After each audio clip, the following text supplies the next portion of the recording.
Okay, so over the next couple of weeks, we're going to continue to look at things that impact the share market, and you're going to start to invest in different shares. So the purpose of this video is to start giving you an idea of what are some of the factors that may cause share prices to fall within the economy. So we're going to have a big look at a period in time, what was called the global financial crisis that happened in 2008, what caused it, and how it impacted share prices all around the world. So, the 2008 global financial crisis. This was a period of great economic difficulty for nations all around the world. It was a period where lots of people lost a lot of money, lots of people experienced a big decline in their wealth, and a lot of people lost their homes. So it happened in the United States. It started in the United States in 2007.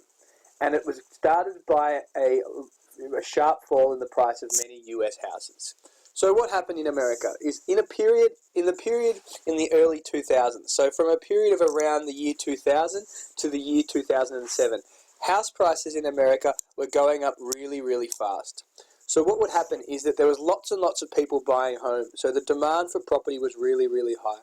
So people thought that they could buy houses, and because house prices were going up so fast, that they would be, as their value increased, they would be able to make what we call a large capital gain. So when you buy a house for a cheap price and you sell it at a high price. So millions of US citizens purchased lots and lots of homes, and they had that American dream because of that American dream of owning their own home. The banks were happy to lend out their money, knowing that they would get it back with lots and lots of interest. So when people were buying these homes, they would have to pay interest on their homes, and therefore the banks would get money. If people couldn't pay off their homes, what would happen is the banks didn't care anyway, because if the people couldn't pay off their houses, they would be able to take the house back off the person that brought it, and they would sell it off at a higher price. So if somebody took out a loan, couldn't afford to pay back their loan, the banks would just sell their house and get a higher price for them. So some people, however, wanted to borrow money, even though they knew they wouldn't. Well, they didn't know, but they weren't able to pay it back. So some people borrowed even though they were at risk of not being able to pay back their mortgages. Some people that didn't have stable incomes, or a good job, or weren't very good at keeping track of their money, but they felt they had to buy a house because the prices were going up so fast. If they didn't buy it now, they wouldn't ever be able to afford one. And interest rates were also really low during this period of time. So people wanted to buy a house because it was fairly cheap to pay all the interest on their house. So they only had to pay like 2% interest, which meant that it was really attractive to borrow money because that's a low interest rate that you're getting charged.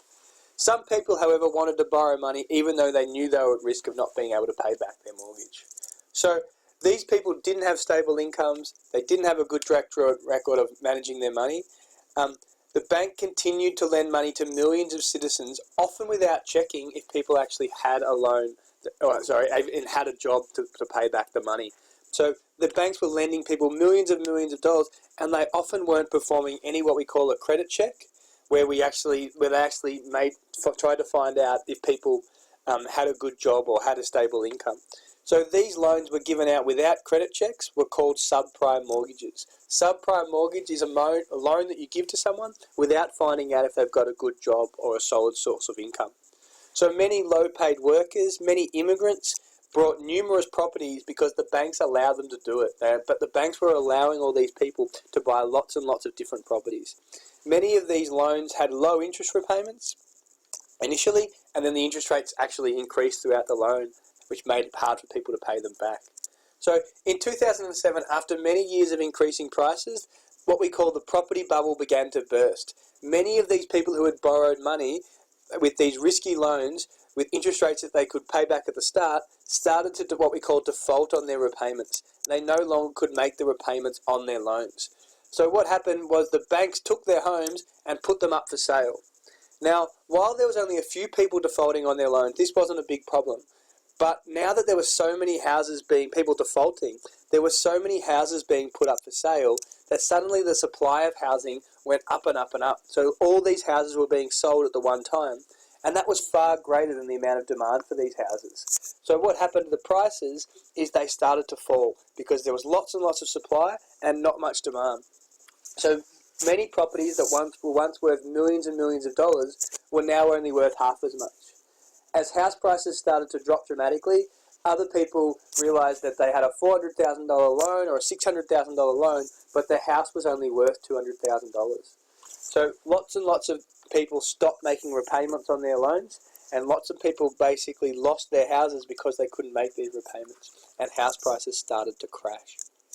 We will summarise it in the next video.